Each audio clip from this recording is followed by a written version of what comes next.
Hello, everybody, and welcome to another Big League Major Baseball. No, wrong show. Okay, welcome to another Room Rumble. I'm feeling good. This is one that I got to apologize. I intended on having it up again and again and again, and I said to Mark Stoney, whose room I was in, who I had a great time in, had really good conversation. I said to him I'll get it up really soon for ages, so I apologize, Mark. I've just been busy, but this was a really good conversation, and I didn't want to stack it up too much on the interview that I recently did with Mark Stoney. Now, none of this is about DAL or sort of when I interviewed Mark Stoney, I wanted to really talk about whether DAL has these cult-like tendencies that atheists seem to say they do. But this one was more just around morality and just general. How do we know what's wrong and right? And it was really interesting. And it's fascinating. Mark's view on it is that God has a morality, puts down laws, but morality is his essence, or it is the nature of God, or God embodies morality. But there's things that God does that we don't do. There's kind of a separate morality for God and man. And the interesting thing, and the thing that I have problems with this, is that if you sort of say, well, God embodies morality and what we ought to do, but then you sort of say, well, God has a different morality than we do, that he will do things that we would be immoral for humans, but therefore humans have their own sort of morality that they do. So I kind of, part of me has an issue with this, that if you're not getting your morality from the nature of God, or if you say you're getting morality from the nature of God, and then, or the embodiment of God, then you do, God does some immoral things, then you're getting your morality from somewhere else, or at least that's what I'd put across. So I don't think that works, but regardless of whether it does or not, and it was a really fascinating conversation. So I'll let it stand on its own. Mark's a good guy. Mark Stoney seems to be a really good guy. He completely believes something different I do. That's okay. We kind of agree on a lot of how you should treat people, sort of being respectful and being good to people. I think he's a really great guy. I disagree with him on a lot of things, but that's okay. So yeah, this was a room rumble, but it was a great conversation, more than, the sort of just dishonesty and horribleness you get in some conversations. It was really good. So was it a room rumble? I'm gonna say so. Certainly wasn't baseball, but yeah. Let's get ready to rumble. Yes. It's Mark. Still no? Yes, we can hear you. Yes, we hear you. Oh, finally. Join us, Mark, Reid, welcome. Oh, hi, Mark. Deviant, welcome. Hello. Hello. Got a packed house Hello, in here Mark. tonight. Hello, Deviant. How's Hi, everybody Newtown doing and tonight? everybody else. Deviant, Simon, Mark again, Big Bad Mama, and MM. How y'all doing? Good. Good. How about you? Yeah, I'm well, thank you. I just went to lunch with the wife. It was great. Just chilling out. Yeah, really fun. I'm gonna mute my mic and make myself some coffee because I'm just staring into the void and yeah. Coffee sounds good. Good idea. I guess it is really early for you, isn't it? Well, you know what happens when you stare too Yeah, long it's into the void. 7:40. The void stares back. Yeah, that's right. Isn't that I know, Nietzsche? it's the worst. That was Nietzsche, yeah, correct. Actually, we're talking to the wife about Nietzsche. He had some really good ideas, and he was also just crazy, like just a lunatic. I've got mixed feelings about Nietzsche. He wrote some really good stuff, actually. There's a lot of good stuff in the Zarathustra book and Beyond Good and Evil. There's a lot of good stuff in there. Yeah, but there's also some crazy stuff in a lot of his later works. Yeah. That's okay. Yeah, no, totally. I pick and choose from all different books, including the Bible, I mean, there's good stuff in Sure, absolutely. Yeah, there's some good stuff in the Bible. There's some terrible stuff as well, but good stuff. I second that. There's some pretty horrible, evil stuff in the Bible, but, you know, God gets to do what God does. Missy Mott, are you with us? Yeah. Yep. Okay, good. So, Mark, do Trying you to think stay that quiet. God decides what is moral and immoral, or do you think that God relays that from somewhere else? No, I think God is the ultimate embodiment of morality. I think he is, well, the Bible describes him as perfectly righteous, holy, and Yeah. and yeah, just the absolute perfection of morality, and you know the things that make up morality. We're being made in God's image and likeness. We are kind of a reflection of that, but considering how we're fallen from grace from the fall, we're a poor reflection. We're kind of muddied. But do you think that's so? If you say, well, God is the embodiment of morality, does that mean that morality can change? I think that when you're talking about like on a smaller scale within societies, yeah, cultures have their own things that may seem taboo to others, that may even seem immoral, but the ultimately, if Jesus summed it up: love the Lord your God with all your heart, mind, soul, and strength, and love your neighbor as yourself. I don't think you can go wrong with that. As long as you're treating your fellow human being with respect and dignity, and not, you know, harming others. I think that you're doing a pretty good job of holding up an image of a moral representation of God. Well, that's the golden rule. That's been around long before the New Testament and Jesus.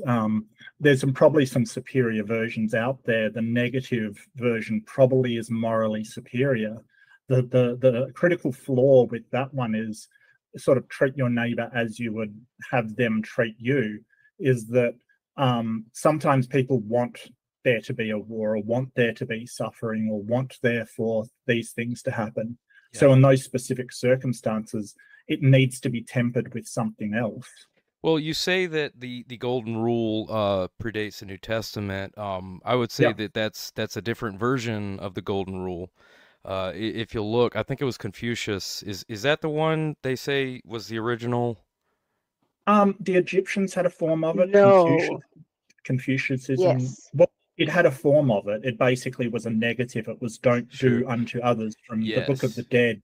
Yeah. Don't do unto others as you would not have them do to you. Exactly. Negative version of it. Yeah. But I feel like, Jesus took it a step further, and he says, do unto others what you would have them do unto you. So there's actually a call to action in that golden rule. I think we've got a protestation from the Egyptian up there. Bring it. Yeah. Because there are two instances. What you're talking about from the Book of the Dead, or the Book of Coming Forth by Day, as it's also known. Yes, is from the Negative Confessions, which varies from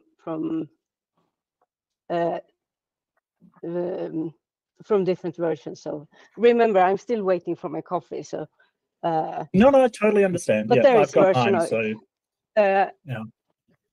luxury. But there is also in the I believe they're called the Maxims of Tahotep, which is the oldest book we know. It's from I want to say 2600 BCE. I am currently looking for it. It's a high statesman. I believe he's a vizier, or he's a vizier and overseer of something. I can't remember. He is writing to his not predecessor. What's the other? Successor. Yes. Yeah. And giving rules and general life wisdoms and how to do as best as can be expected, but also how to be just a good person. All right. I've looked up a little bit of it, and in Egypt, the concept is found in the story of the eloquent peasant, and that dates back to the Middle Kingdom of 2040 through 1650 BCE. Yeah, so that sort of embodiment is sort of that which I want to have done in society, I am going to do. So the concept is reciprocity. Right, and this is why the negative version is sort of a bit more better than the positive version. It's because it's sort of saying, hey, have the society reflect your own actions. And like I totally the golden rule is great, don't get me wrong, I've got nothing against it. It's just it does predate Christianity and Judaism, actually. Sure, but it's well-known. But it's not the same. The negative version is not the same as Jesus' version. They are different. But go ahead, Big Bad Mama. Yeah, I would say that reciprocity is not like P-Town, the golden rule. What if you don't like yourself, you loathe yourself? How does the golden rule work then? If you loathe yourself, then you're going to treat others like you. Right. I never agreed with the golden rule. I always thought it was just kind of a one-sided. If you don't like yourself, the golden rule doesn't really work, does it? Well, I mean, honestly, who hates themselves that's alive? If you truly hated yourself, wouldn't you starve yourself? Wouldn't you a lot of people jump off a there's cliff? A lot of people in self-loathing. Sure. They have traits that they absolutely loathe themselves for. But they still do the basic things to keep themselves alive, which is essentially loving your neighbor. They feed themselves, they bathe themselves, they, take care of... don't. So self-loathing, the problem with it is you do treat others badly as well. That sort of hatred of yourself is externalized to others. Yeah. And you project that hatred onto others, and that's a problem. Definitely in psychology, it's a problem when you hate everything you are. So everything that you are that you see in others, you also hate that, and it's a problem. I know some people like that, and yeah, I would totally agree. It's a huge problem. Yeah, it's sort of this projection of your own self-loathing onto other people that you perceive to have the same traits that becomes the problem. They might not even have the same traits, it just might be perceived, but it becomes a massive problem. And that's why sort of in order to love others, you first have to love yourself. Yeah, I think that really plays a big part in love. You have to, before you can even conceptualize what love is, you have to be able to love yourself, because I mean, love is what? Providing for another. And if you can't provide for yourself, how can you even say you love yourself? Well, let's get back to the God question, because we're kind of put aside a little bit. So in the Old Testament, you have a number of actions that I wouldn't see as moral. Do you think those things like the flood and drowning of everybody in the world, and say the destruction of Sodom and Gomorrah and the destruction of the tribes of Canaan that God promised land to, do you see those as moral things? Well, when a criminal is sentenced to prison, is that a moral thing? Is that right morally? Okay, well, with God being the ultimate embodiment of justice, his rules, if they're broken, wouldn't the consequence be just as moral for the rule breakers? Wait, hold on a second. I got to back up there, because you're saying his rules. You sort of said he embodies, laws, rules, whatever structure that has been put in place. You suggested that the morality is actually part of God himself, that it's part of, he embodies it, rather than it being some sort of rules that he gives out. So that would mean that the destruction and genocide of these tribes would have to be a moral thing, because he has sort of not decided that it's moral, but rather it is an intrinsically moral thing. Well, it's moral to follow laws. It's moral to act Is it? within. Mo Generally speaking, yes. I would definitely agree that there are some laws that are not moral to follow. For example, I would I strenuously disagree. I think that if you live in a totalitarian society where, you know, the laws are like dobbing your neighbor who's a Jew or something in order to, you know, that's what you have to do by law, I would argue that's deeply immoral, right. regardless of what the law says about it. Sure. Well, God's law goes above that. I mean, love your neighbor. I mean, that encompasses a lot. I mean, obviously, you're not going to steal from your neighbor if you love them. You're not going to kill them if you love them. You're not going to sleep with their wife if you love them. It's a really blanket statement to love your neighbor. And And yeah, I'm we can look into the Old Testament and see some really atrocious things that are very offensive to our sensibilities, like the flood. Yeah, killing everybody in the world but 8. That's a horribly evil thing from our perspective, but from God's perspective, with him being perfectly holy and righteous and his laws being completely trampled on, it pissed him off, and he did something about it. But he Okay. also, in doing that, in his anger, and in the Bible does say it repented him that he had created man, and that's not that he changed his mind, it's that it made him very upset and very sorry, that godly sorrow. But when God acts on his justice, and this is coming from a scriptural perspective, to me, it's offensive. To me, it's immoral, but I'm a man. I'm not on the other side. I'm not God. But when the most holy and righteous possible entity in the world is crossed, he's also the most powerful. He's also the most just. He's also all of these characteristics, these traits that we can subscribe to, like morality, logic, justice, love, all of these conceptual things that we do have the ability to subscribe to. God is that in droves in perfection. So when he is transgressed, when his law is transgressed, he's perfectly just in doling out the punishment. The Bible says the Well, wages of sin is death. So I mean, it we all sounds sin. yeah, but it sort of sounds like special pleading to me. You're sort of saying, hey, our concept of morality, this thing that we call morality, is derived from the embodiment of God, basically the actions and the nature of God itself. The problem is that when we look at some of those actions and the nature of God and the actions that he's taken, it seems horrible to us. We can't possibly derive our morality from wiping out tribes en masse because they occupy a land that we promised to somebody, right? That's something we can't do.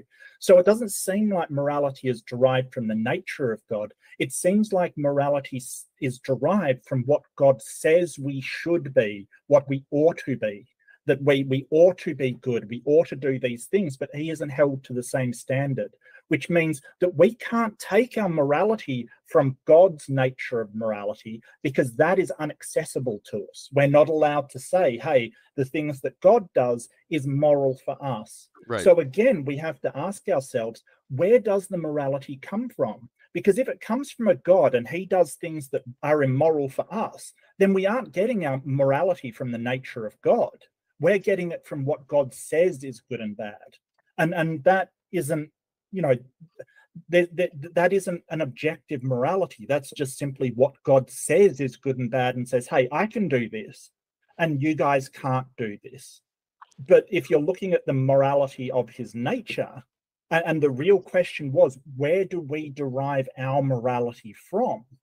You've just described something that this being that we take our morality from isn't the one that we're getting. Like if somebody went out and destroyed tribes like Aaron did when Moses commanded him to destroy the Midianites and the other ites in the land of Canaan, we would say that's absolutely horrendous, regardless of whether a holy man said it was commanded by God or not. So that kind of description, that can't be where we're getting our morality from. Okay. Well, you say it can't be, but I certainly don't Yeah. agree with that. You know, I would definitely say that, you know, from a Christian apologetic standpoint, that typically the morality, it revolves around the belief that all moral truths are grounded in the character of God as revealed in the Bible. And like this perspective really asserts that God is the ultimate source of morality and that his moral principles are objective, absolute, and unchanging because they stem from his unchanging nature. Unchanging. Yes, unchanging. So God is unchanging. things He's that were immutable. moral back in the Old Testament are still moral today. Like I'm sure you're going to bring up slavery, right? Well, I was actually going to go to, having a disorderly and drunken son and taking to the temple to stone him to death, which Sure. is commanded in the Bible. If you do have a disrespectful and drunken son, which, will get you arrested in any country I care to name, obviously that has changed. So when you say unchanging, that cannot be true. Well, there's not a temple anymore. We don't do stonings anymore. These were civil laws. These were laws for, societies. This wasn't this Jews had what was called the Sanhedrin, and which was essentially akin to our justice system. Sure. So they were the enforcers. They were the ones that made the rules and they enforced it. And the Bible does say that God sets up governments, and whether they're all perfectly right or perfectly wrong, I don't think any of them are perfectly right. They're still a reflection of God's justice and his morality. And again, I would go back to say that we are not perfect reflections of God's image. The Bible teaches that humans are created in the image of God. That's called the doctrine of Imago Dei, and that it would suggest that humans have this inherent worth and the capability for moral understanding. We would definitely. So the Bible doesn't reflect the morality of God. Well, the Bible is more of a history book. So it's like the history of Israel, right? So it's following this group of people through, their earliest stages when Abraham was in Ur, traveling to the land of the Chaldeans. So it's a history of following them. And yes, they have their own set of laws in different situations, but we change. We do change. Our societies change. Our concepts change. God's moral code does not. Cool. We find in the Ten Commandments the ultimate reflection of God's moral nature. Really? That would be the guideline for our conduct. Yeah, but those list of morals, like, would you consider it immoral to be a Muslim? Would I consider it to be immoral to be a Muslim? Yes. I don't even know how to answer that, to be honest, because I'm not a Muslim, and I can't really even put myself in the shoes of a Muslim because, I'm a Christian, and that's what I've grown up with. That's what I understand. If that's what I know. somebody's a Muslim, Sure. They're just a Muslim living their life, raising family, they're just an ordinary Muslim on the street. Is that immoral? No, not at all. I think people can live a perfectly moral life. Well, according whether to the they're Christians or Decalogue, not. Well, we're all image bearers of God, not just Christians, but unbelievers, Muslims, Sikhs, yeah, but whatever. What's the first of the Decalogues? What's the first of the Decalogues? What do you mean the Decalogues? Oh, the Ten Commandments. Decalogues. Sure. Okay. Yeah, the Ten Commandments. So there's no other gods before me. Yeah, that would be Correct. To God a very immoral thing to worship a lesser entity that's not Him. That would be immoral to God. But for us, it's not offensive to me if a Muslim worships Allah. Okay. I don't take that as an injustice. Here's but God the thing. sure does. Like, I'm asking you where we get our morality from. And a lot of what I'm hearing is, well, God's got this separate morality for him, but that's not where we get our morality from. I didn't say that. He's the lawgiver. He wrote the book. It's up to him to enforce it. And if we don't like it, I mean, my goodness, we're nothing compared to him. I mean, if we're going to go by what God is described as in the Bible, he is, way above and beyond us. His thoughts are above our thoughts. His ways are above our ways. Sure. So Sure. when he says, thou shalt not kill, he's not saying I shall not kill. We're not applying God's laws for man to God. He has his reasons for wiping out humanity, and it says very, very clearly that the thoughts of man were evil continually. That's all they thought about. Did you do military service? I sure did. And did you kill? I sure did. Yeah. Totally I immoral. don't think it's always immoral to kill. I don't think that's the case. And the wording of that, when you look at the actual text, is it's a legal, like, do not kill your fellow Jew kind of thing, or your fellow Actually, Israelite. it means the Hebrew word is murder. Yeah, I murder recall. it's more appropriate for. So Correct, essentially, it yeah, means don't exactly, kill. exactly. Don't kill somebody without a just cause. I mean, Right. that's But not we what it know says that's- explicitly, but if you look at the context and the actual definition of the word, the Hebrew, the original intent, it's murder, which is a legal term. It's not, you know, Correct, yeah. yeah, people, you can kill people accidentally, and maybe you'll get manslaughter or something, but it's not the same as murder. Murder's with intent, Right. and that's what. Jesus even took it a step further. He said, if you have hatred in your heart to your brother, you've already committed murder in your heart. So this morality, well, ultimately, that's just painting the picture that we can't. I don't think that's very helpful in society. Like, we don't convict people over what they think. Right, and it's not meant. That's not sort of 1984 thought crime. Like, if you think the wrong way, you're going to be punished. Yeah, that has absolutely no utility. That has absolutely no utility it has absolutely no utility in science, or not science, but society. But if you have the mindset that if I have this hatred seething in my mind and my heart for somebody, then I've already committed that sin in my heart. We're much more careful to guard our thoughts and our minds. We're much more cautious about guarding our hearts and our minds to keep those hateful thoughts away, because what Jesus said is you've already committed that sin if you're thinking about it, if you're dwelling on it. You know, I have a question. And notice he said if you have the hate in your heart, he's not saying if it's just a passing thought, if you have like, oh, I hate that guy. You know, it's more like a premeditated. Apart from a metaphor, I don't know what that means, because it's long been since the day that we thought we had thoughts in our heart, because that in the ancient world was the ideas that they had. They thought that your feelings like originated from the heart, but we know now that's not the case. Well, we still use that colloquially. Colloquially, as a metaphor, yeah, which is why I said I've got no problem with it as a metaphor. But when you say in your heart, that doesn't mean anything to me. Sure. Like, you don't have thoughts in your heart. It doesn't happen. And I get what you're sort of saying, that and to Steelman, you're sort of saying when you dwell on it and become focused on it and it really takes over you. Yeah, I get that. But this idea of, you know, if you commit adultery in your heart, then, because all it is a euphemism for just, hey, you think about it deeply. And then, or a metaphor for thinking about it deeply. And so that should not be a case for any kind of prosecution, any kind of, you know, people have these mixed up, jumbled thoughts. They all do. Like, everybody does. We have thoughts that we didn't even want to think about, and they just sort of come into mind. And understanding sort of the theory of mind that we have now, that you are sort of an amalgamation of all these different sort of sort of personalities kind of thing. We can change as our emotions change.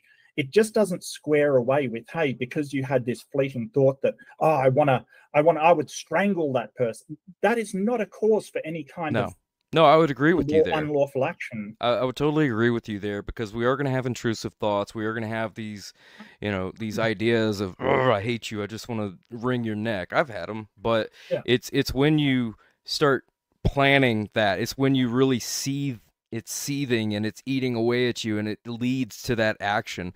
Because any act of murder that with premeditation, it starts with the thought, it starts with a plan, it starts with contemplating and dwelling on this. That's that hatred in your heart that Jesus is talking about. If you've already set it up in your mind that you hate somebody so much you would take their life, and it's all you think about, and it's overcoming you, and you can't get that thought out of your mind, that's the sin, because it will inevitably lead to the actual action of murder. Well, I don't think that's true. I think that's a slippery slope argument. I think that's sort of saying, hey, everybody that's had sort of a thought that they've dwelled on like that, it has led to that outcome. And not at all. Not at all. There's an extent. I mean, when you when you think about something and then it goes away. All right, whatever. That's a fleeting thought, the intrusive thought. You've put it out of your mind.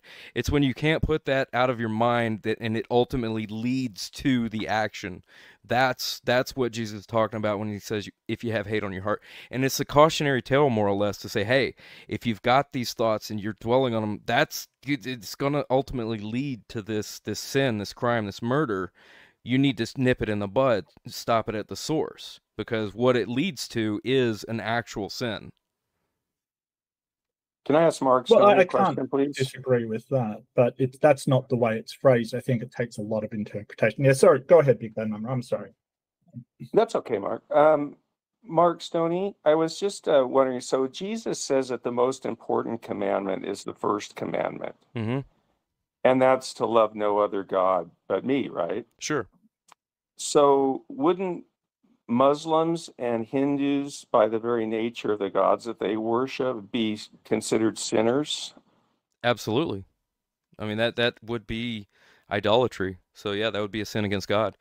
It doesn't make any difference to me. It's not immoral to me who somebody worships, but for God being the ultimate creator, the ultimate being in all of the universe, then yeah, I think he would take it a little more seriously than I would.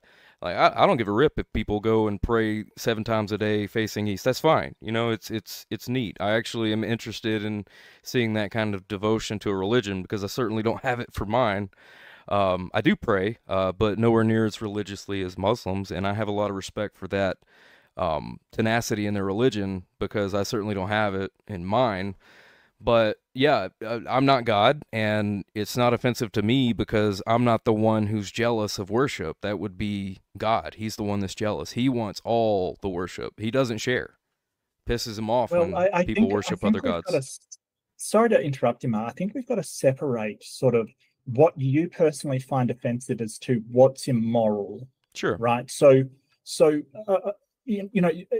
talking with you, you've got this thing that, hey, the morality comes from the nature of God kind of thing. Now, but then you sort of distance yourself, and I'm not trying to pick on you. I think there's a disconnect here where you've sort of said, hey, morality comes from God's nature. God finds that immoral, but it's not immoral for us.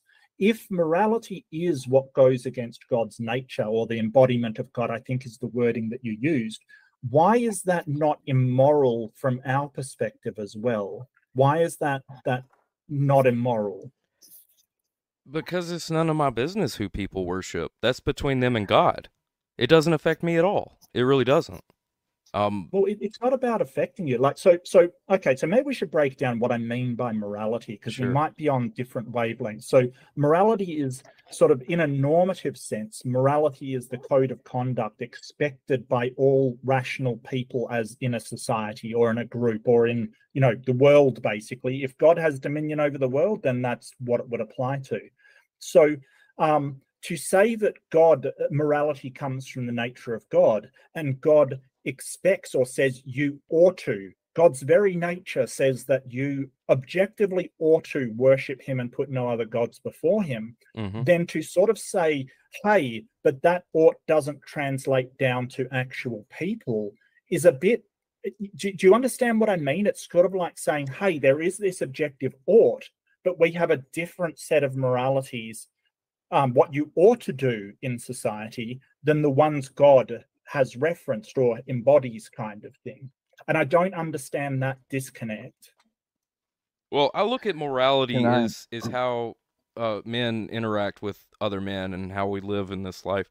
I don't really equate that to worship. I think that's on a whole nother level. I think that's just kind of a given, especially for Christians, that you're going to worship God because he's God. But if I'm worshiping like Allah or whatever, that doesn't have any bearing on anybody except my relationship between me and God. So I don't see it as immoral in the sense of morality, meaning how we deal with our fellow man, but it would be sinning against God. And like I said, I'm not God. I don't want or need worship. And God doesn't need worship, but he certainly craves it. He craves the worship of his people.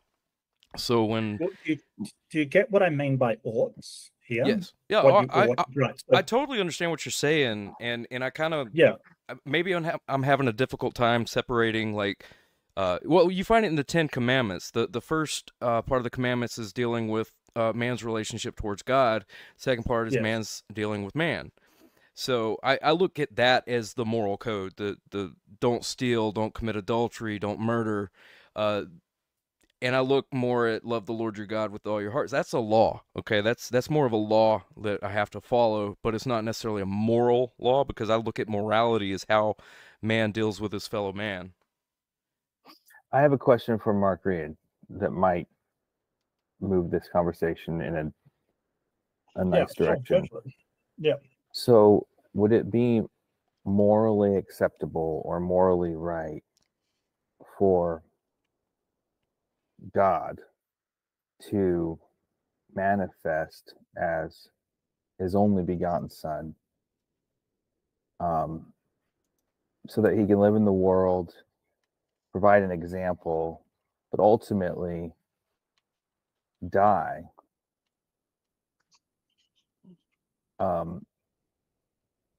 for the sins of anyone who wants to accept him?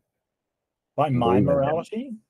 By my moral system? No, I don't think that's acceptable. You're essentially placing, deriving an agent of their bodily autonomy and their bodily integrity in order to punish them for the transgressions of others. I think that's deeply immoral. So yeah, on that basis alone, I think it would be an immoral thing to do, especially as, you know, the individual in question, if we're taking it from the Bible, is reputed to have begged not to happen, and he did it anyway. So there's no consent there. Well, Jesus still, no, he did consent. He still willfully did it, even though he said, you know, please take this cup from me. He still, he literally said, Mark, not my will, but your will be done. So it wasn't, it was still consent. I mean, it was this willfulness. But he had, well, consent is your will, right? Consent is me saying, this is my will, I choose to do this. If you're saying, hey, this is your will, I can't stop you, like your will be done, it's not my will. That's not consent. I think we need some consent classes for P-Town here. Well, I think that, I whatever. I mean, if you want to define it differently, then let's use a different word. But I think I described the position fine. He said, not my will, but your will be done. You know, but he still willfully did it.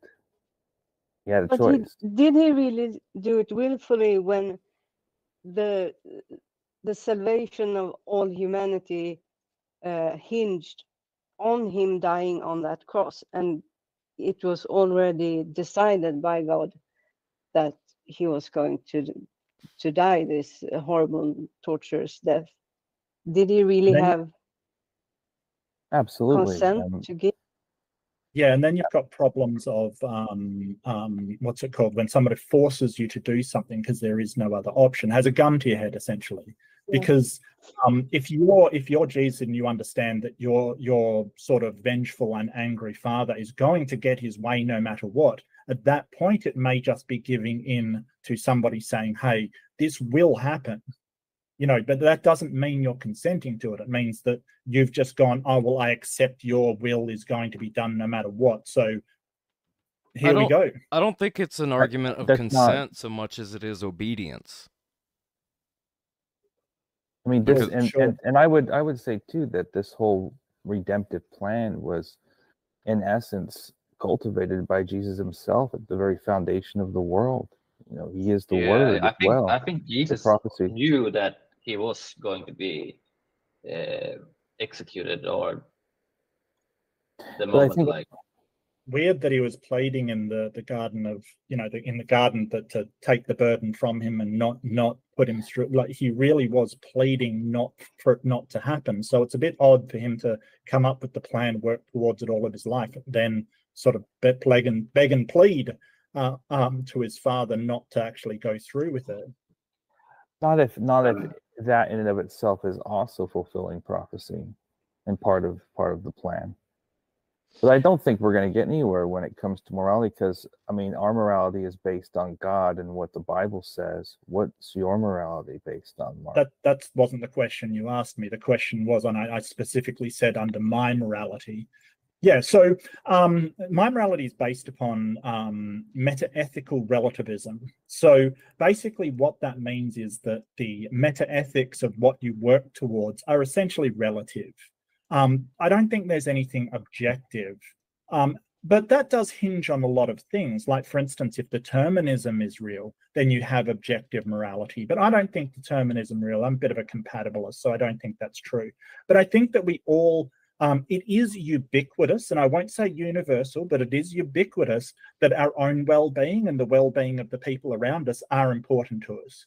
So if, due to intersubjectivity, if we can agree on that the well-being of humans is important, that is the goal, then we can make some, I won't say objective because it's still based upon the subjective account of human well-being, but that is what is important and what we want to work towards. We can make some very real decisions over what is moral and what is immoral in reference to that. Well, in reference to that goal kind of thing. And that's my problem with the sort of objective religious morality. It's basically the idea, the meta-ethical goal is what God wants. And no one's been able to A, agree on that, and B, show that they actually know that. So that's my problem with it. Whereas human well-being, we can kind of say, hey, a good environment is good for humans. We know this, right? That gets us towards that goal. Good schooling and education is good for humans and society. The real question I've been asking more recently is, to what degree do we make decisions based upon the well-being of individual humans, and to what degree do we base things on the well-being of human society? And that's something that I've sort of been thinking about and reading about. You know, I got to get into John Rawls some more and go back and read sort of the moral landscape and stuff. But that's one that I've been. But I think it lies in what humans need to be satisfied in their lives. Like, for instance, Maslow's hierarchy of needs. Like, there's physiological needs like food and water and shelter kind of thing. But then there's psychological ones like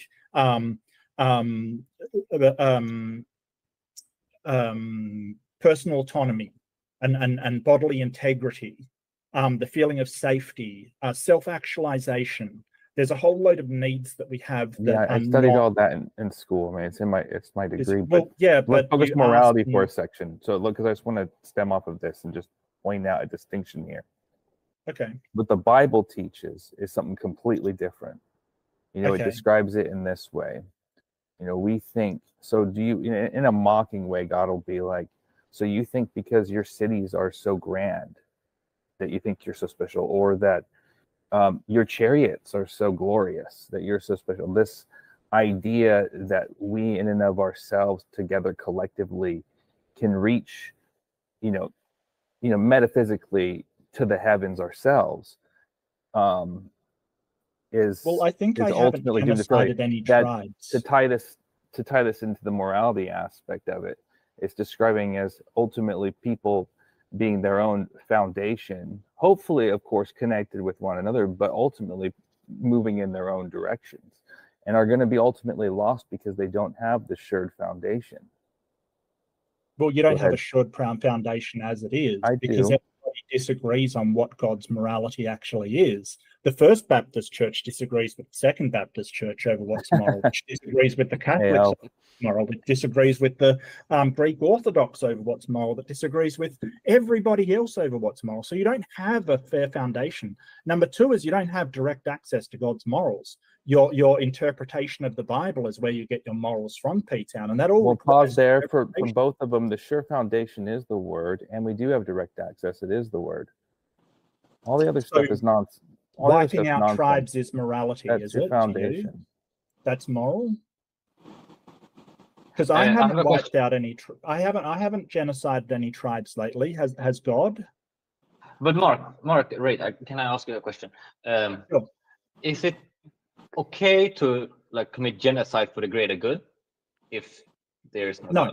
Not according to my morality. So So the natural rights, and this is what I was about to get onto, those bases for human needs, like safety and security, like bodily integrity, which is sort of your right not to be violated bodily, without consent, of course.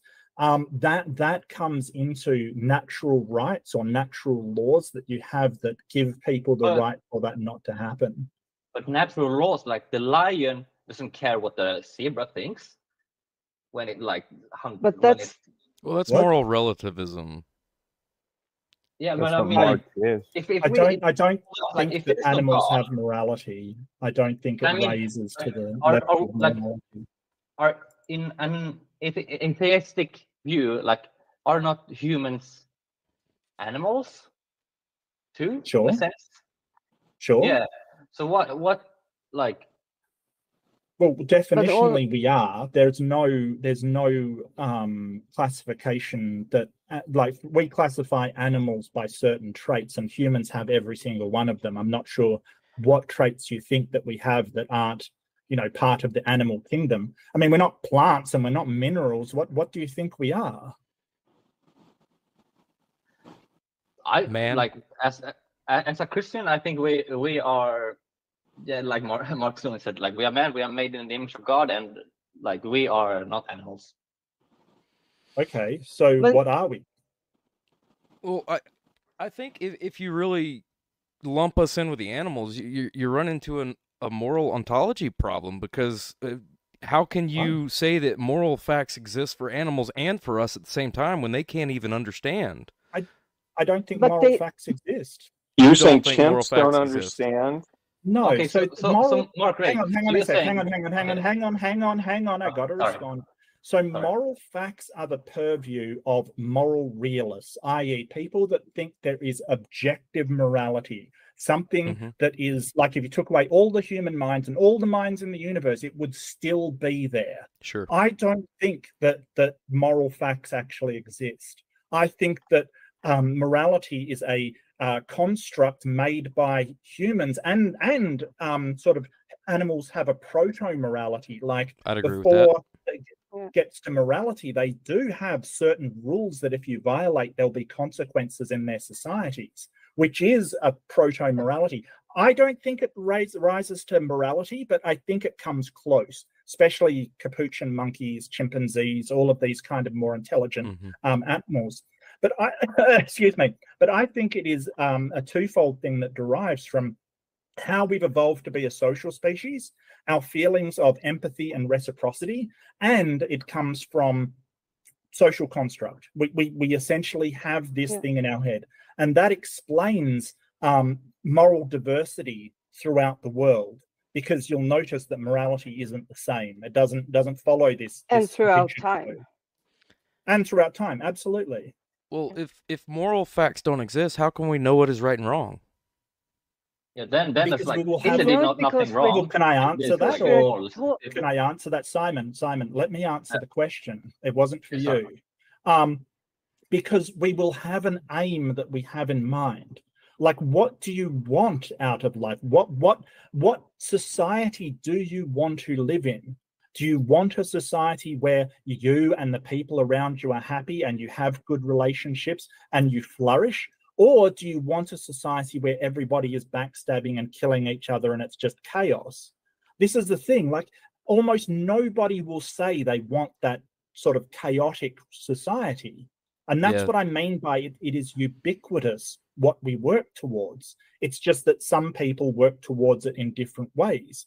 But I think as long as we can agree that we want a flourishing society, we can make some decisions about what is definitely moral and what is definitely immoral. I don't think it requires anything more than that, empathy and reciprocity. That's it.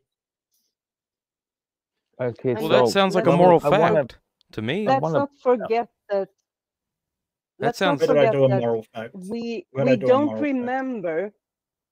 We don't remember our earliest the first things we learn about life. We don't remember that because it happens during the first months of our life. Sure. We know I'm doing Matt Powell air quotes, and now I have to take a shower. We know what is moral and what's not moral based upon what we are taught by our parents and by other humans that surrounds us while we are small. And when we come to a stage in our life where our brain starts to understand concepts of morality, we already have those things ingrained in us. So we may perceive it as something that's just there, but in reality, it has been taught to us. Well, I think that's part of moral intuition, and moral intuition, I think, is important, but it can lead us astray. I think that sort of rationality and thinking about things more rationally will do a lot better than moral intuition and just simply what we're taught by culture. So it's almost like mathematics. We make these moral structures that describe the society that we live in. It describes the structure of society. And I don't have a problem with that. I think those constructs that we build to say, hey, what will society look like if we implement this code of conduct throughout it? What will that look like? What will the society look like if everybody did the code of conduct that I hold myself to? Because moral intuition is just, well, that seems wrong. And don't get me wrong, Deviant, I agree. A lot of people just use moral intuition, but there's cases that you can examine, like cutting off somebody's leg your moral intuition says it's horrible. But if you think about it rationally, there may be cases where that is absolutely necessary, like a surgeon doing it to save somebody, for instance. Oh, yeah. Right. So maybe I should clarify. I don't mean that this is the ultimate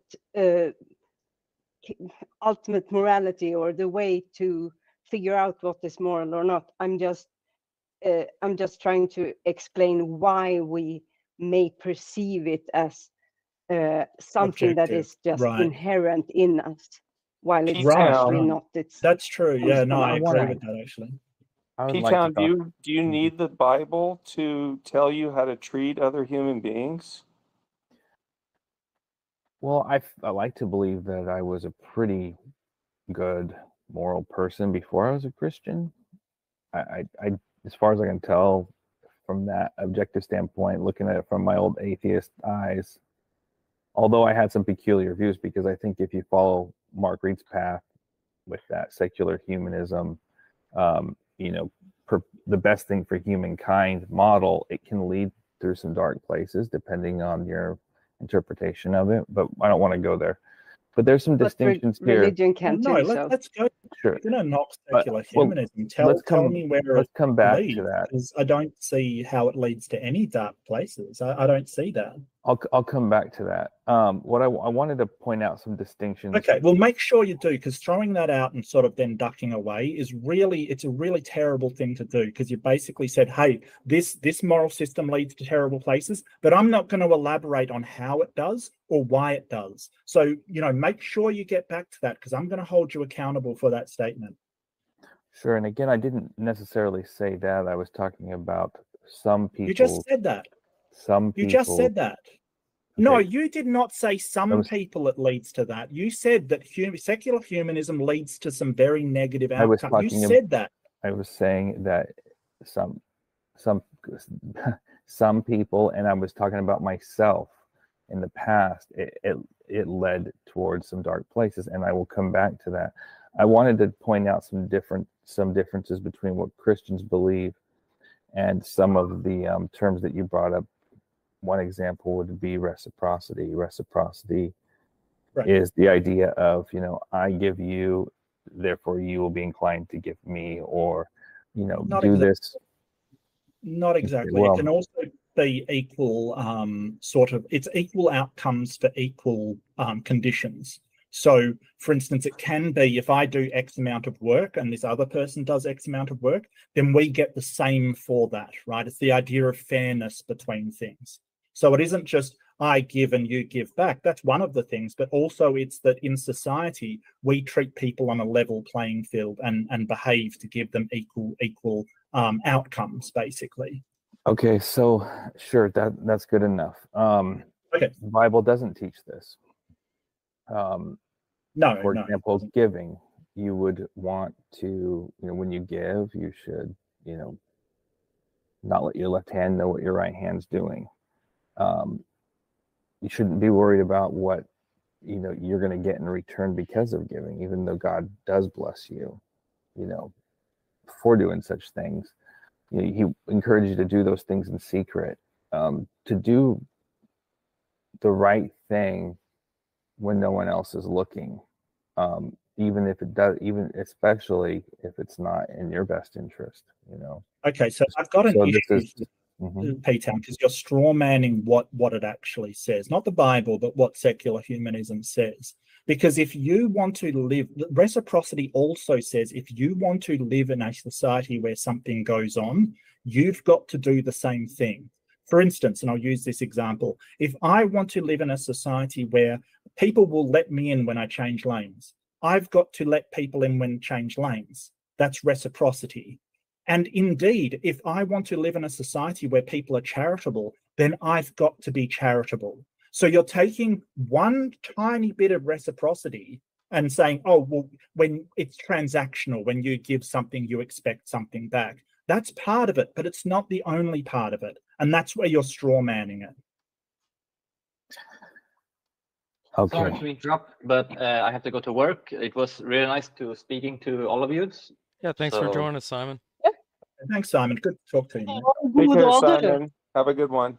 So from the Christian perspective, let's say this dude cuts you off, pulls out in front of you, and then the following day, same person, right? And you see you're still, instead of, blocking that person from pulling into the lane, in retaliation, you should let him in, like give him extra room.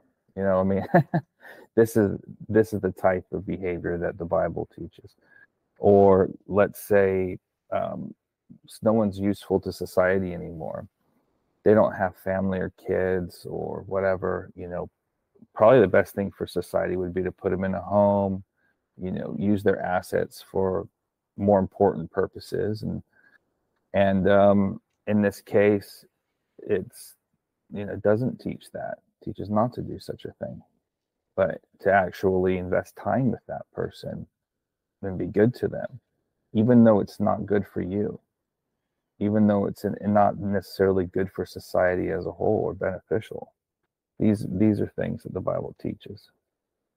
Yeah. So what about human well-being that just says, well, as soon as somebody hits a certain age, their well-being doesn't matter? Because that's sort of the straw man that you're setting up, and that's not the case with secular humanism, because that person's still a human, therefore their well-being matters. So here's where you're just sort of straw manning something that you don't understand. And let's get back to how your claim that secular humanism leads to some dark places. Like, this was a claim that you threw out. Then you've moved the goalpost to say, hey, I was talking about myself, which you weren't. You just said straight out that secular humanism leads to dark places. Stop trying to put words in my mouth.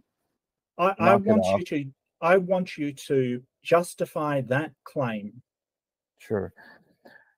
If you take what I'm assuming is, if I understand secular humanism correctly, if some people, including in some ways myself in the past, have, you can take it down roads that can end into some dark places. If you approach everything, and just to summarize, to preface here, if your main focus is on whatever's best to perpetuating society as a whole, you could establish certain things like we have, let's say, driver's licenses, right? You're not allowed to drive until a certain age. We've determined from whatever data that this is the best age to start letting people drive. They have to follow a certain procedure, blah, blah, blah. Okay. Well, you can roll this over to having kids, for example. Like now you have to have a certain process, take certain classes, make sure you pay enough money so you can get a license to therefore have kids, because this is what's best for society. Are you serious? This could lead to a perpetual. Okay, so the first it's just an example. Yeah, it's a terrible example because you've obviously not read a single humanist manifesto in your entire life. You've got no idea what secular humanism is, yet you sit there and sort of say, hey, when I was an atheist and secular humanism, you weren't following secular humanism. Secular humanism's main thing, what it's all about, it does not impose itself on anybody. Right? Can you understand that? It's not like a religion that says, hey, you have to follow these in order to be moral. It outlines a system in which you can be moral and have a flourishing society, but it never imposes itself on anybody. So we're not saying, hey, we should use this for the laws. We're not saying, hey, you should follow this. We're not saying people even ought to follow this. What we're saying is if you want a life that is flourishing and full of human well-being, secular humanism is for you.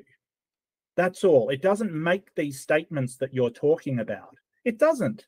And it would never violate bodily autonomy like that, force you to either have or not have kids. So all you're doing, P-Town, is just showing you know absolutely nothing about secular humanism. Nothing. Okay, well, sorry, I didn't mean to offend you. I forgot how important secular humanism is. I was just using it as a term broadly. So if I don't know the intricate details of what has been established supposedly as secular humanism, I apologize. Well, that's interesting that you don't know the details of it, yet you're prepared to make blanket statements how it can lead you down dark paths, well, not I was going off of the way that you've defined it so far leading up to the conversation. I haven't talked about secular humanism. I've talked about my morality. I haven't really talked about secular humanism that much at all. Okay. Since I don't know what secular humanism is, I don't know what other term to use, but this idea that without God, in essence, I know that's offensive to you, but without the divine being that created everything and wrote a book for us to be able to follow as a rubric to ordain the certain aspects of our life, without this, our foundation is based on something else. And these other things that are something else can lead to places that are ultimately what I would consider not as good, even though what would appear good, you know, I mean, look at you were talking about atheism then, really, and not secular humanism. Yeah, but prove it. That's the thing. Like, religion's been responsible for so many atrocities, and yeah, you know, sort of communism has as well, and a lot of other isms has as well. Like, a lot of these things have been horrendously bad, but so has religion, and Christianity in particular has been responsible for a lot of atrocities. So it doesn't seem like you've got any more access to this amazing moral system than anybody else. It just seems like you're claiming that it sort of gives you this morality where others fall down. And I'd like you to be able to justify that in some way, because all you're doing at the moment is just claiming, well, if you've got God, then you're in a better moral system than everybody else because you've got this hard foundation. Yet you agree on it with all the other Christians over what morality is, and you disagree with all of the precepts of what you should follow. And so it doesn't seem like you've got objective morality. And you've already said, hey, we get it from the book because the book's divine. The book's full of atrocities. It's full of, you know, slaughter of Canaanites and God being vengeful and angry. So, you know, I don't know. Jealous, sure. So I don't know where you're sort of going, oh, well, I've got this objective morality. Like, can you show it in some way? Well, can I jump in? I've been quiet for quite a while. Yeah, sure, Mark. It is my show too, by the way. No, not anymore. So it's not. I'm here. I'm regarding morality, the Christian faith provides a foundation for moral values. I mean, essentially, if God does not exist, moral values are merely subjective, and they can vary from culture to culture, right? But if there is a God, as Christianity claims, then we have a grounding for objective moral values that transcend human opinion. Christians claim that God's nature is the standard for morality, and his commandments, his commandments do reflect that standard. Ultimately, I think we all face the same problem. We're all facing the problem of evil and suffering. I think we can all say, yes, there's enough of that to go around that it's a problem that we need to address. Sure. I don't think Christianity shies away from these realities. I think it actually, and this is what I honestly believe, I believe it offers a framework for understanding these realities. The world's fallen and broken. That's what the Bible teaches. That explains the presence of evil and suffering. But with Christianity, there's also hope. There's a promise that this brokenness is not the end of the story. In Christ's life, death, and resurrection, we can see God's response to evil and suffering in providing a path to redemption and ultimate restoration. And that's what draws me to this religion, this Christianity, because I see the world as a like a temporary place. Like we're basically in tryouts, I guess you could say. But we're broken, we suck, we're not really good at this whole human existence. I mean, none of us are perfect, nobody's good enough. And that's clear. I mean, not only just that, we're all going to experience like really bad things and absolutely in our life. Absolutely. It's inevitable.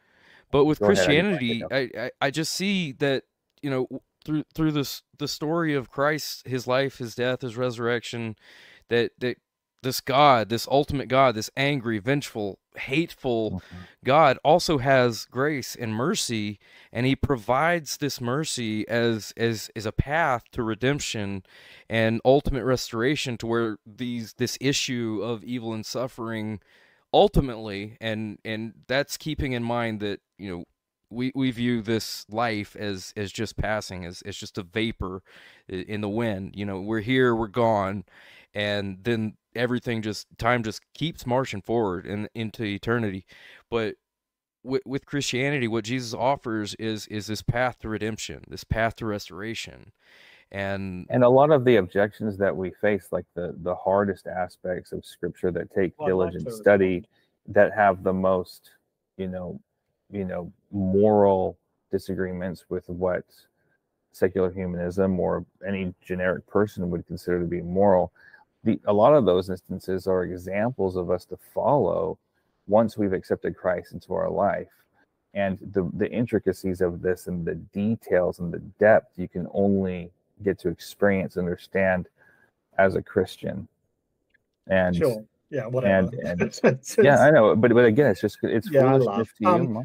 Yeah, it is. I'm just telling you. So all of this sort of what you classify as evil. I mean, yeah, you've got basically, a God could be doing this as a test and could be doing this, you know, for sort of temporal suffering, and this world. And I kind of find it sad that you think that this world doesn't mean anything. That it's just a trial. That I wouldn't say that at all. No. Well, I'm sort of, you know, I guess I'm extrapolating, because if you know, you come to the end and you've just passed the trial, then what is it? It doesn't really matter, and that all the universe isn't really something that matters very much. But anyway, but what I wanted to get onto was this whole idea that it could be a God providing succor after we're all dead, when nobody knows whether, you know, we can't talk to any dead people to find out if that's actually the case. Or it could just be that there's no God. It could just be that the universe is cold and indifferent, and all of these things just happen. And then you've got to sort of ask, well, there's things that people don't do to one another. There's natural evils, things that are bad for humans just naturally, like volcanoes and plagues and just all kinds of horrible stuff going on that has nothing to do with humans doing their thing. It's just other organisms eating us, or you know, eating. There's a worm that burrows into children's eyes to live, kind of thing. And you've got to go, well, what's God's idea with this one? Like, a lot of the suffering in our life, if you think God created everything as he wants it to be created, a lot of that suffering was done by God. And there you have the problem of evil. And this is what I wanted to swing around to, that you're sort of saying, hey, God is doing all of this in order to give us some sort of alleviation, but he was the one that did it in the first place. All of these people dying of dehydration because climate's changing, and dying of diseases and things like that, that was all God. So, why would a good God, inflict such suffering onto people in order to say, hey, after you die, I'm going to be a real nice guy? It doesn't make any sense. Well, I feel like that's a straw man. I really do. Well, why is it then? Well, because you're conflating natural evil and moral evil. The word translated in the King James, then that's the Bible I read, especially, let's go to Isaiah 45:7. The word for evil is ra, which can also mean calamity, disaster, misery. It's not the same as moral evil. When mankind fell from grace in the garden, when Adam and Eve broke the one and only rule they were supposed to follow, we were cursed. The whole creation is cursed from there. Yeah, you want to call that a moral? Fine. To us, it sucks. It really is. It really sucks that we live in a corrupt world. What do you so clarify what you mean by evil then? When you say it's cursed with evil, what do you mean by that? Hurricanes, volcanoes, tornadoes, natural disasters, calamities. That would be a natural evil. But that doesn't have anything to do with a moral evil. But that means that God willed that to happen, correct? Or that's part of his being. Absolutely. That those things happen. Well, yeah, he cursed the creation because we broke his law. Then that must be a good thing in your definition. Because if God says that is justice, that is just for your transgressions, then that by definition, according to God's morality, is a good thing. I see what you're doing. You're trying to anthropomorphize God. You're trying to put him on. I'm not. I'm just saying it's either good or it's evil. You're putting God on the defendant stand, and you're putting yourself as the judge. God he's the creator. He can do whatever he wants. If God takes me and bashes my head up against a rock and I die and go to hell, he'd be perfectly just in doing so. He's not going to do that to me. It's good. Well, I mean,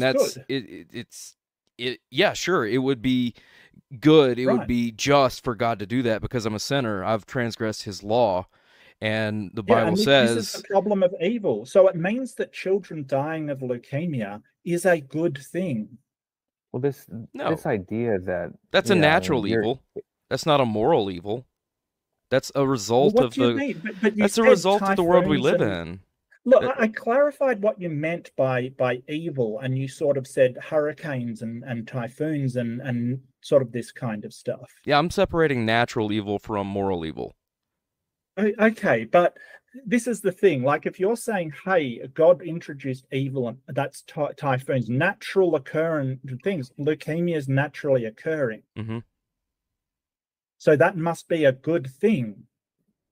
Well, it's part of the curse. That was the curse that Adam brought upon all mankind when he transgressed God's one and only law. Yes. Do you think that it's just and good that God cursed us? It's just, absolutely. Is it good? Is it good for us? Was no. that a good action? Well, was that a good action by God according to his morals? If God is just and he said to Adam and Eve, if you eat of this fruit, you shall surely die. Now, would it be just for him to ignore that whole thing, just keep on being, all lovey-dovey? No, but God is a just God. So I'm not. Sure. So that is a good thing. Like, in the end of the day, the curse was just, and therefore it's morally right. It's a good thing. Well, when the murderer gets sentenced to a life in prison, I'd say that's a good thing. When God's law is transgressed, the consequence is a good thing because he is a just God. He can't contradict his justice. That is a result of that is a good thing. That's not a moral evil. That's a natural evil. That is the result of the curse. The whole creation is cursed. So it's evil that God gave leukemia to children. He created evil, absolutely. Isaiah 45:7 says that he does create evil. No, that doesn't make him evil. He created it. He's a creator. He created evil. Yes. So he didn't do this curse. It was somebody else. He created the evil that it was. What Isaiah 45:7 says, I form the light and create darkness. I make peace and create evil. I, the Lord, do all these things. He has no shame in that. He's like, I'm God. I can do this. So we're not to apply moral law that was given to man to God is to anthropomorphize him, put him in the defendant seat, and putting us in and the judge's bench. That's just not the way it works. It's logically true. It is these actions are either good or evil. They are either good in the sense that they are what ought to be done, or evil in the sense that ought not to be done. Do you understand that? Yeah, I understand exactly what you're saying. But when you say God ought to have done that because that is the just punishment, that says that objectively, what you are saying is objectively, God ought to have done that. And that's the definition of good. Well, the Bible also says that God is not a man that he can lie. Can I ask? So when God says that if you do this, you will die, if he doesn't keep that, if he doesn't practice his justice, that makes him a liar. Well, I don't think he exists. Okay, so how about, a liar or not. Right, but ask, to even enter into this argument, you have to presuppose certain degrees of my position. Correct. That and this I really and sorry. also Dude, real I really quick, want to on this. I'm gonna cut this off at 2 hours. Yeah, I'm gonna cut this stream off at 2 hours. We're at 1 hour and 48 minutes. Okay. So just gonna give you like a 15-minute warning. Can I just a short, quick, clarifying question? Please. About this good and evil stuff. So God created both good and evil.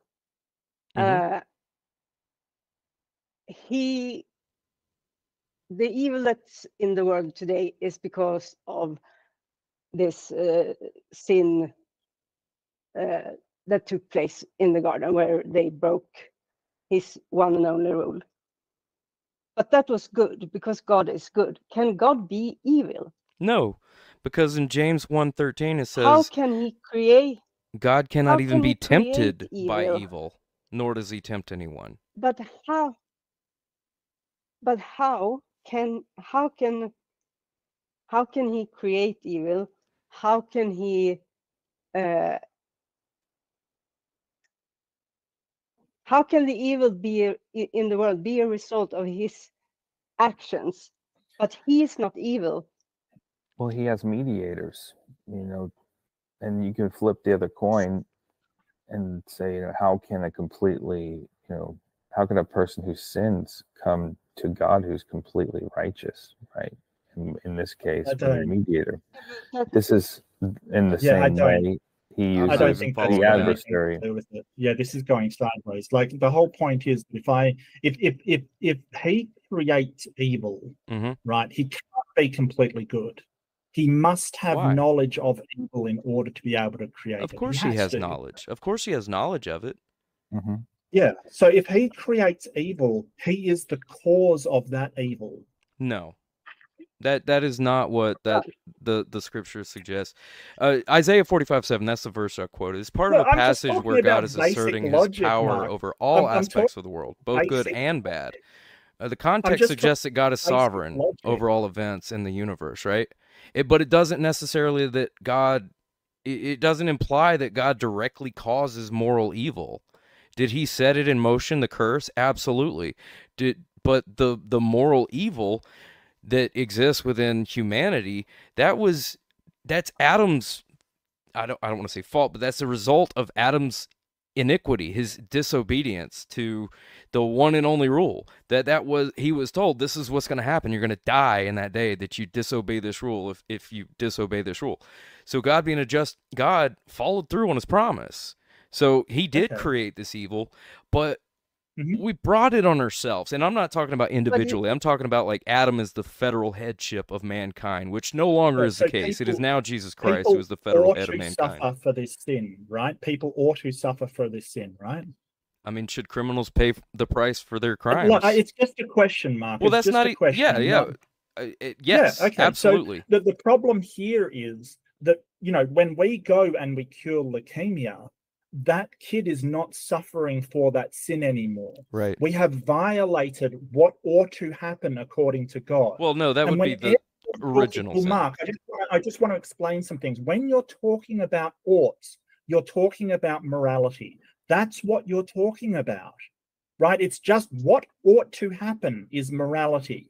Sure, but you're applying that ought that ought, I'm sorry, I can't, I'm not going to make fun of your accent, but when you apply that to God, you're anthropomorphizing him. You're telling God what he ought to do, and that's why I'm saying you're putting him in the defendant seat and putting yourself on the judge's one bench. question, Mark. It's just no, P-Town, stop. I want to be able to talk back to Mark without you interrupting. Look, whenever you're talking, or it doesn't matter what it is, I'm not anthropomorphizing him. I'm not putting any human things on him at all. But if this ought to happen, then it is necessarily, according to logic, through whatever means, be that deific means, all kinds of spiritual means, then that is a moral thing. That is what ought to happen.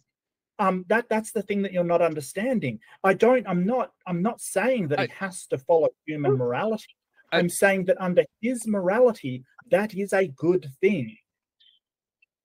For him to the justice. See, I still think you're conflating the natural evil with moral evil, because the what was the disease, the leukemia, that is a result of original sin. That's a result of the curse of all of creation, not necessarily for a result of that child's individual sin. But I didn't say it was. Sure. But then you say when they're cured that we're removing God's justice, and that is going against what ought to happen. But in saying that, I really think that you're conflating, and I apologize if I'm not explaining myself well enough, but I feel like you're really conflating the natural evil with the moral evil, because we do live in a fallen world. I think that everybody can look at the world and say this is not a perfect place. I mean, we have viruses, we have diseases, bacteria that are harmful, we have all kinds of predators, human and animals alike. There is a lot of evil in this world, but I think we have to be very careful and make the distinction between the natural evil, which would be the diseases, and the moral good, which would be curing those diseases. I don't think that that's at all saying that God's wrong because, they deserved it. I'm not saying that anybody deserves cancer. I'm just saying that that's the natural state, and that's the result of the fall by what happened in the Garden of Eden. And again, this is according to Scripture. Well, this is the problem of evil, Mark. This is the problem of evil, which, sort of a lot of theists sort of say, hey, we've solved the problem of evil, and none have satisfactorily. Because when you have evil and a benevolent God, then a lot of the evil that God has created into the world has to come from that action being good, because the God necessarily is good. And what the God chooses ought to happen becomes what is good. Just as if God in the Old Testament wipes out some tribes in order to give the land to the Israelites, then that is necessarily a good thing, because it is what God what ought to happen under God's laws or under God's nature, right? So this is the problem with the trying to address the problem of evil, because it means that the actions that God has taken to introduce these things to the world must be seen as what ought to happen, because the universe doesn't operate any other way under God. It is as it ought to be under God. Mm-hmm. And so in doing that, you've said, okay, well, and then it has to be acknowledged that those things ought to happen, and that is literally the definition of good, what ought to happen. And then, because whenever anybody says, well, all of this evil that humans do, that ought not to happen, then you get into free will and stuff like that. So I really want to go to the things that ought to happen. Yeah. Right. The Odyssey, yeah. And but the whole point is that, we combat these things and we fight against them, but that's fighting against what God says ought to happen. And so you've got this conundrum where what God descends on us is by necessity what ought to happen and therefore good, yet us fighting against them, we know that that is a good thing to do. And I understand that you're sort of saying, hey, we've got morality for us and we've got God's morality over there, and God's morality isn't the same as ours. Yeah, it's not even on the same plane. Well, yeah, no, I get that. But really, I'm talking about God's morality, what he says ought to, or what in his nature, what he embodies ought to happen. And that conflicts with our morality. we don't act like these are diseases that we deserve for our transgressions or the transgressions of our ancestors. That's not how we act. We act as we want to cure these things and alleviate human suffing. Absolutely. And I'm all on board with that. Like, I'm all on board with that. But the problem comes is that it kind of, so I think sort of at the last word, I'll put it to you that you aren't getting your morality from God's embodiment of these oughts. You're getting morality from compassion of the people around you and seeing people suffering and having empathy for them, Mark. I don't think you're basing it upon what God ought to think happened. Well, I base my morality on love the Lord your God with all your heart, mind, strength, and soul and body, and love your neighbor as yourself. That's what I base my morality of. And Jesus said that on those two hinge all the law and the prophets.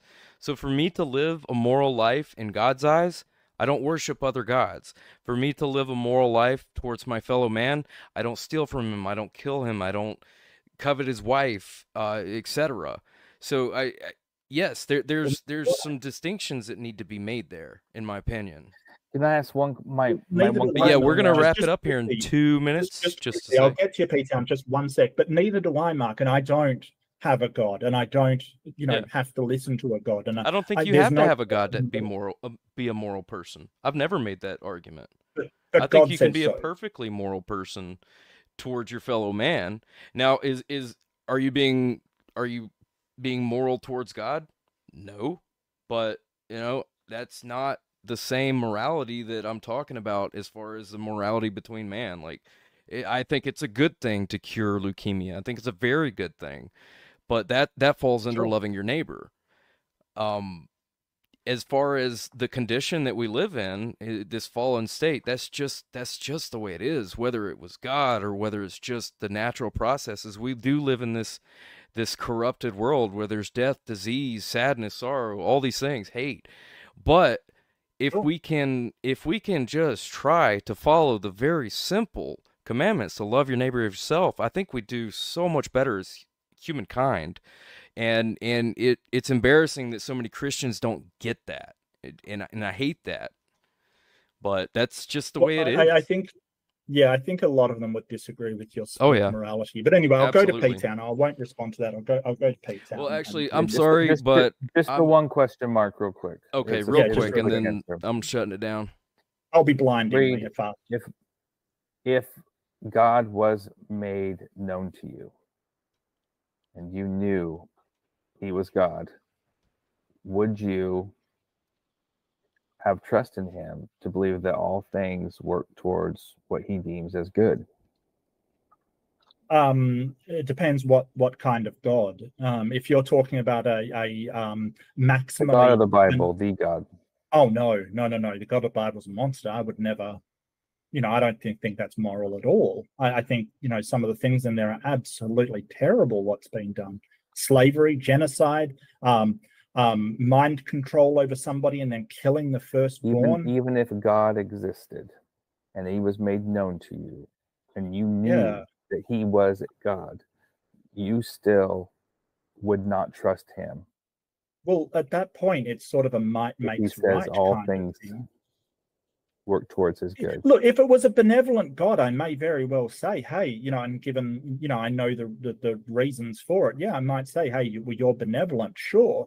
But, from the Bible, like an angry, vengeful, childish God having tantrums all the time, I don't see why I would sort of say, hey, that's moral from you.